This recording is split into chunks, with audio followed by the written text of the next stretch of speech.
ఏం చెప్తావు ఇది హాస్పిటల్ గురించి? Five star rating. Hello hi guys, good morning. Wake up.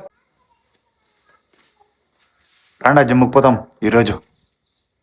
స్ట్రైట్గా జిమ్కి వచ్చి వామప్ అంతా చేసుకుని ఈరోజు మనకి షోల్డర్ వర్కౌట్ ఉంది. షోల్డర్కి 5 వేరియేషన్ వేస్తాం అనుకుంటున్నాయి. 1 by 1 వేస్తా ఉంటే మా ఫ్రెండ్ కాల్ చేసి రారా అర్జెంట్గా ఉసురుపోవాలని అట్లే జిమ్ ఇంకా దిగిడిసి స్ట్రైట్ గా మనం గాడి ఎత్తుకొని పోయిందే చంద్రశేఖర్ హాస్పిటల్ కి. మా ఫ్రెండ్ వాళ్ళ తాతకి ఈ రోజు లో బీపీ అయిపోయిండే. దానికి వచ్చి చంద్రశేఖర్ హాస్పిటల్ అడ్మిట్ చేసి ఫామ్ అంతా ఫిల్ చేసి మనం డైరెక్ట్ గా పోయిందే హోటల్ కి. ఆడపోయి 2 ఇడ్లీ 2 వడ తినుకొని తిరిగి హాస్పిటల్కి వచ్చేసి మీ హాస్పిటల్కి వస్తే మా రంజిత్ ఉండే. ఏం చెప్తావు ఇది హాస్పిటల్ గురించి? ఫైవ్ స్టార్ రేటింగ్ ఇస్తాను.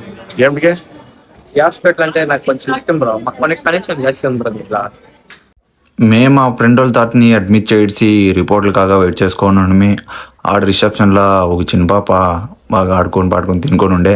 మేము అట్లే పోయి తిరిగి పైనాపిల్ జ్యూస్ ఒక తాగిడిసి డైరెక్ట్ హాస్పిటల్కి వచ్చేసి మేము అట్లే పొద్దున్నే తినింది 2 ఇడ్లీ కదా, అట్లే ఆకలి అవుతా ఉండే. అట్లే పక్కల మంగళం ఉండే, ఆడపోయి ఒక కర్డ్ రైస్ను పెప్పర్ చికెన్ తినుకొని డైరెక్ట్ హాస్పిటల్ పోయి హాస్పిటల్లో కొంచెం ఉండేసి ఇంటికి వచ్చే దావులో ఒక టీ తాక్కొని ఇంటికి వచ్చేసి ఈ రోజుకి ఇంతే. మళ్ళీ ఇంకో వీడియోలో చూస్తాం. అందరికి టాటా, బాయ్ బాయ్.